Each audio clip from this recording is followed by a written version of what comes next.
Hello everyone. Today we will discuss about the Mendel's laws or Mendelism, which are based on monohybrid cross. In the previous classes we have discussed about the plant hybridization experiment of Mendel. Mendel selected the pea plant for their hybridization experiments. So here are the Mendel's law or Mendelism, which are based on monohybrid cross. Monohybrid cross के ऊपर base करके Mendel ने 3 law explain किए. The name of first law is law of unit character. इस law में Mendel ने ये बताया, क्योंकि मैंडल को जीन्स के बारे में, क्रोमोजोम्स के बारे में कोई इंफॉर्मेशन नहीं थी, ना उस समय रिसर्च हुआ था, तो मैंडल ने ये कहा हर ऑर्गेनिज्म की सेल के अंदर कुछ फैक्टर पाए जाते हैं and one factor controls the one trait. तो लॉ ऑफ यूनिट कैरेक्टर में ये बताया गया कि कोई 2 फैक्टर किसी एक कैरेक्टर को रेगुलेट करते हैं, कंट्रोल करते हैं. जीन क्या है? What is the gene? Gene is the pair of allele.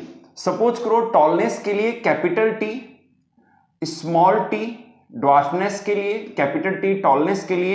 तो यहां पर एलील्स के या फैक्टर्स के पेयर के द्वारा ट्रेट या कैरेक्टर कंट्रोल होता है.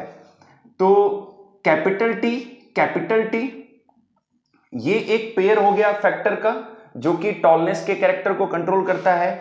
या फिर कैपिटल टी स्मॉल टी, ये भी एक पेयर हो गया. या स्मॉल टी ये भी एक पेयर हो गया. तो ये होमोजाइगस पेयर है, ये हेटेरोजाइगस पेयर है और ये होमोजाइगस पेयर है. यानी कि लॉ ऑफ यूनिट कैरेक्टर में मैंडल ने एक्सप्लेन किया कि कोई 2 फैक्टर, यानी कि फैक्टर का जो पेयर है वो किसी एक कैरेक्टर को रेगुलेट करता है. तो this is the law of unit character. The second is law of dominance. Mendel said when cross done between 2 different plant or different organism for a pair of contrasting trait, then in F1 generation only one factor express their trait.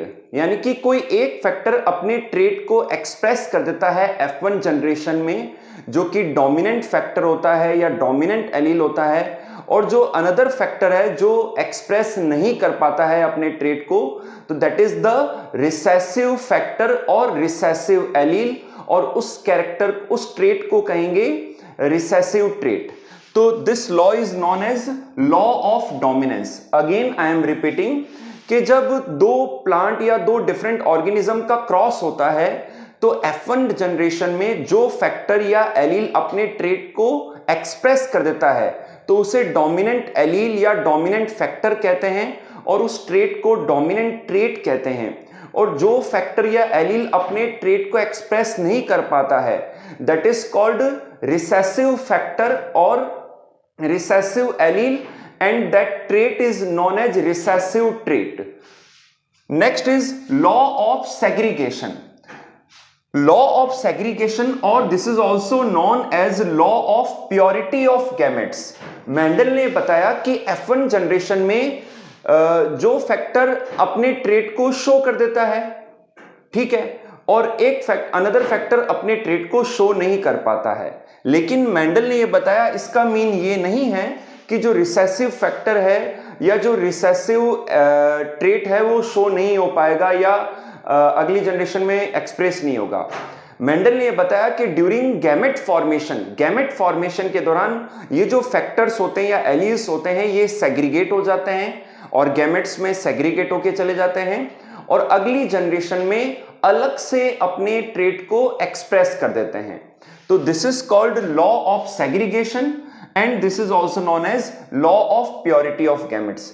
यानी कि tallness और dwarfness के character में या trait में F1 generation में only tallness का trait ही show होता है क्योंकि वो डोमिनेंट होता है. लेकिन ड्वार्फनेस का जो ट्रेट है वो F2 जनरेशन में शो होता है क्योंकि उस समय वो एक्सप्रेस नहीं हो पाया है.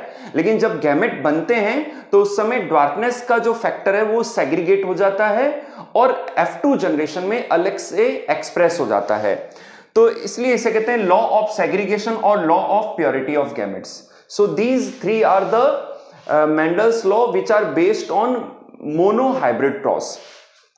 यहां पर एक और बात कि जो फैक्टर का जो पेयर है जो किसी एक कैरेक्टर को रेगुलेट करता है, तो इस पेयर में एक फैक्टर मेल पेरेंट से आता है और एक फैक्टर फीमेल पेरेंट से आता है. Thank you for today's class. Thank you.